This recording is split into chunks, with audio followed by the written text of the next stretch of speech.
তেহরানের রাজপথ এখন উত্তপ্ত। আগুন আর স্লোগানে প্রকম্পিত হচ্ছে ইরানের আকাশ বাতাস।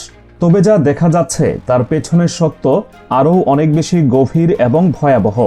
আপাত দৃষ্টিতে একে অভ্যন্তরীণ গণবিক্ষোভ মনে হলেও এর নেপথ্যে রয়েছে ওয়াশিংটন এবং তেল আবিবের সুগভীর পরিকল্পনা। ডোনাল্ড ট্রাম্প এবং বেনিয়ামিন নেতানিয়াহুর সরাসরি নির্দেশনায় ইরানকে ঘিরে ফেলা হচ্ছে এক বহুমুখী মরণ ফাঁদে। মধ্যপ্রাচ্যের মানচিত্র বদলে দেওয়ার যে নীল নকশা পশ্চিমা বিশ্ব এঁকেছে তার চূড়ান্ত বাস্তবায়ন কি তবে শুরু হয়ে গেল? ইরানের এই অস্থিরতার পেছনে কি শুধুই জনরোষ, নাকি কাজ করছে ওয়াশিংটন এবং তেল আবিবের সাজানো কোনো নীল নকশা? ডোনাল্ড ট্রাম্প এবং বেনিয়ামিন নেতানিয়াহুর যৌথ পরিকল্পনা কি শেষ পর্যন্ত সফল হতে চলেছে, নাকি পাল্টা আঘাতে তছনছ হয়ে যাবে ইসরায়েল?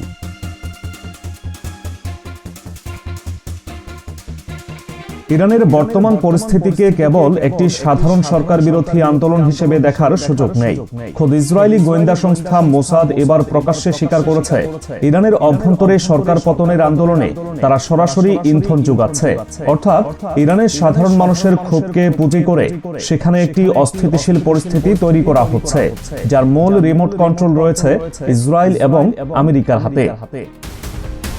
মাঠ পর্যায়ের রিপোর্টগুলো বলছে, তেহরান সহ বড় শহরগুলোতে বিক্ষোভের মাত্রা অতীতের সব রেকর্ড ছাড়িয়ে যাচ্ছে। বিশেষ করে তেহরানের সাত্তার খান স্ট্রিটের ঘটনাটি ছিল নজিরবিহীন। সেখানে বিক্ষোভকারীরা নিরাপত্তা বাহিনীর একাধিক গাড়ি আটকে তাতে আগুন ধরিয়ে দেয়। নিরাপত্তা বাহিনীর উপর এমন সরাসরি হামলার ঘটনা প্রমাণ করে আন্দোলনকারীদের পেছনে বড় কোনো শক্তির মদত রয়েছে। বিক্ষোভ থেকে সরাসরি দেশটির সর্বোচ্চ নেতা আয়াতুল্লাহ খামেনির পদত্যাগের দাবি তোলা হচ্ছে, যা পশ্চিমা বিশ্বের দীর্ঘদিনের এজেন্ডারই প্রতিফলন। ট্রাম্প এবং নেতানিয়াহুর সাম্প্রতিক বৈঠক থেকেও জানা গেছে, ইরানের সরাসরি সামরিক আক্রমণের বিষয়ে চূড়ান্ত সিদ্ধান্ত নেওয়া হয়েছে। যুদ্ধের প্রস্তুতি কতখানি গুরুতর তার একটি ছোট উদাহরণ দিলেই বিষয়টি পরিষ্কার হবে। ইসরায়েলি প্রধানমন্ত্রী বেনিয়ামিন নেতানিয়াহুর স্ত্রী সারা নেতানিয়াহু ইতোমধ্যে ইসরায়েল ছেড়ে যুক্তরাষ্ট্রের মিয়ামিতে পাড়ি জমিয়েছেন। ধারণা করা হচ্ছে, আসন্ন যুদ্ধের ভয়াবহতা আঁচ করতে পেরেই বাংকারে থাকার ভয়ে তিনি দেশ ত্যাগ করেছেন। এটি কেবল একটি ভ্রমণ নয়, আসন্ন ঝড়েরই পূর্বাভাস।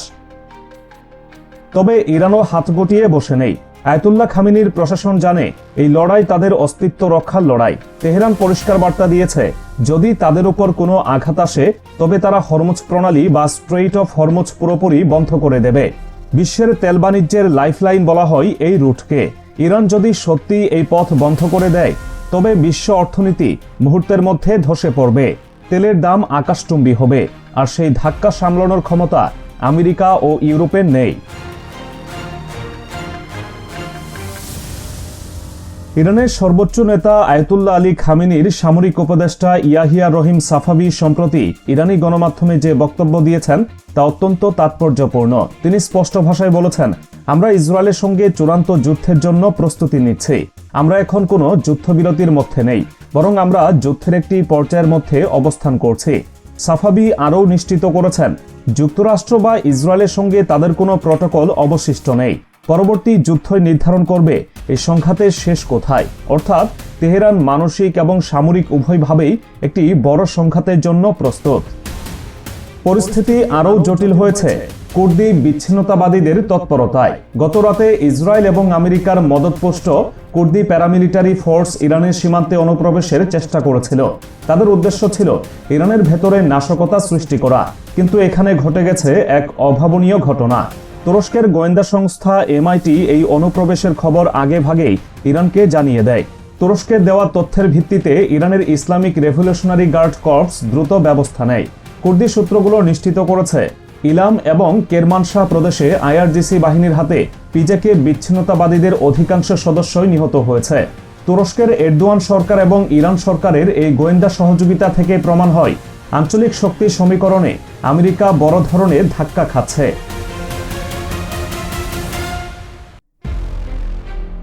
এবার নজর দেওয়া যাক বৈশ্বিক জ্বালানি রাজনীতির দিকে।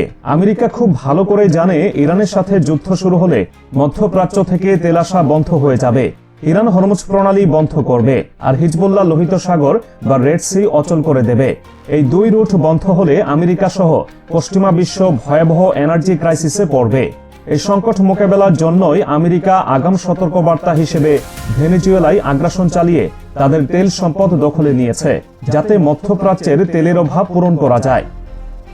আমেরিকা একই সাথে চীন এবং রাশিয়াকে চাপে ফেলার চেষ্টা করছে। রাশিয়া যেন তেল বিক্রি করতে না পারে, সেজন্য তাদের তেলের ট্যাঙ্কার আটকে দেওয়া হয়েছে।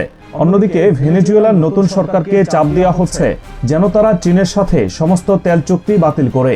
ওয়াশিংটনের এই বেপরোয়া আচরণ বিশ্বকে তৃতীয় বিশ্বযুদ্ধের দিকে ঠেলে দিচ্ছে। ভেনেজুয়েলা প্রেসিডেন্ট নিকোলাস মাদুরোকে আমেরিকা ধরে নিয়ে গেলে চীন এবং রাশিয়া কিছুটা নীরব ভূমিকা পালন করলেও ইরানের পতন হলে চুপ থাকাটা তাদের জন্য আত্মঘাতী হবে, কারণ ইরানের পর তাদের লক্ষ্যবস্তু হবে মস্কো এবং বেইজিং। তাই রাশিয়া এবং চীনও নিজেদের স্বার্থে ইরানকে রক্ষা করতে বাধ্য হবে। যদিও ডিসেম্বরের শেষ দিকে ইরানি মুদ্রার বড় ধরনের পতন এবং জীবনযাত্রার ব্যয় বৃদ্ধির মধ্য দিয়ে ইরানে এই বিক্ষোভের সূচনা হয়েছে, তবে এর পেছনে রয়েছে দীর্ঘদিনের জমে থাকা ক্ষোভ। বাধ্যতামূলক হিজাব প্রথা, অর্থনৈতিক অব্যবস্থাপনা এবং পানির সংকট, এসব বিষয়কে কেন্দ্র করেই সাধারণ মানুষ রাস্তায় নেমেছে। কিন্তু এখন এই আন্দোলন হাইজ্যাক হয়ে গেছে বিদেশি শক্তির হাতে। ট্রাম্প প্রশাসন বিক্ষোভকারীদের হত্যা না করতে তেহরানকে কড়া হুঁশিয়ারি দিয়েছে। তিনি বলেছেন, যুক্তরাষ্ট্র যে কোনো পদক্ষেপ নিতে প্রস্তুত। ট্রাম্পের এই বক্তব্য থেকে বোঝা যাচ্ছে তিনি ইরানের সরকার পরিবর্তনের জন্য কতটা মরিয়া। তবে ইরানের বর্তমান সরকারকে দুর্বল ভাবাটা বোকামি হবে। দেশটির ইসলামী বিপ্লবী গার্ড বাহিনী, বাসিজ মিলিশিয়া এবং গোয়েন্দা সংস্থাগুলো অত্যন্ত শক্তিশালী এবং সরকারের প্রতি অনুগত। 1979 সালের বিপ্লবের পর যারা ক্ষমতায় এসেছিলেন তারা জানেন ক্ষমতা হারালে তাদের ভবিষ্যৎ কি হতে পারে। তাই তারা শেষ রক্তবিন্দু দিয়ে হলেও এই সরকার টিকিয়ে রাখার চেষ্টা করবে। তাছাড়া ইরান গত কয়েক দশকে নিজস্ব প্রযুক্তিতে শক্তিশালী প্রতিরক্ষা শিল্প গড়ে তুলেছে। রাশিয়া এবং চীন থেকেও তারা অত্যাধুনিক আকাশ প্রতিরক্ষা ব্যবস্থা সংগ্রহ করেছে। ফলে আমেরিকার জন্য ইরানে হামলা চালানো ইরাক বা আফগানিস্তানের মতো সহজ হবে না।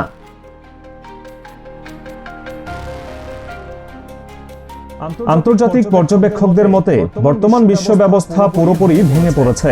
আমরা ধীরে ধীরে নতুন বিশ্ব ব্যবস্থার দিকে এগিয়ে যাচ্ছি, যেখানে আমেরিকার একাধিপত্য আর থাকছে না।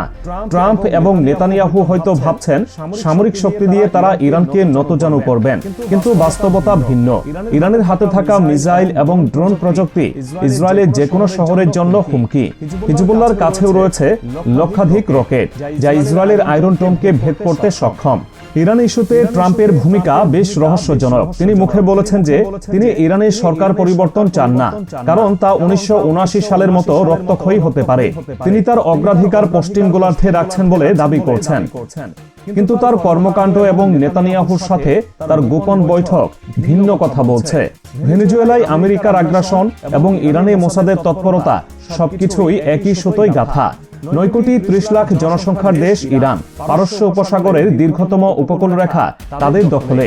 ভৌগোলিক এবং সামরিক উভয় দিক থেকেই ইরানকে পরাস্ত করা কঠিন। ইসরায়েল এবং আমেরিকা যদি সত্যি ইরানে হামলা চালায়, তবে তা কেবল মধ্যপ্রাচ্যেই সীমাবদ্ধ থাকবে না। এই যুদ্ধের আগুন ছড়িয়ে পড়বে ইউরোপ থেকে এশিয়া পর্যন্ত। রাশিয়া এবং চীন তাদের মিত্র ইরানকে বাঁচাতে এগিয়ে এলে তা তৃতীয় বিশ্বযুদ্ধে রূপ নিতে সময় নেবে না।